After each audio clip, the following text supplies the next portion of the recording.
يا أيها الذين آمنوا أطيعوا الله وأطيعوا الرسول وأولي الأمر منكم فإن تنازعتم في شيء فردوه إلى الله والرسول إن كنتم تؤمنون بالله واليوم الآخر ذلك خير وأحسن تأويلا ألم تر إلى الذين يزعمون أنهم آمنوا بما أنزل إليك وما أنزل من قبلك يريدون أن يتحاكموا إلى الطاغوت وقد أمروا أن يكفروا به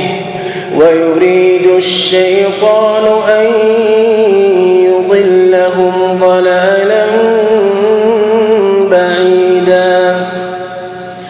وإذا قيل لهم تعالوا إلى ما أنزل الله وإلى الرسول رأيت المنافقين يصدون عنك صدودا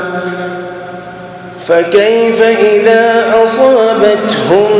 مصيبة بما قدمت أيديهم ثم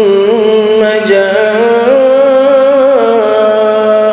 يحلفون بالله إن أردنا إلا إحسانا وتوفيقا أولئك الذين يعلم الله ما في قلوبهم فأعرض عنهم وعظهم وقل لهم في أنفسهم قولا بليغا وما أرسلنا من رسول إلا ليطاع بإذن الله ولو أنهم إذ ظلموا أنفسهم جاءوك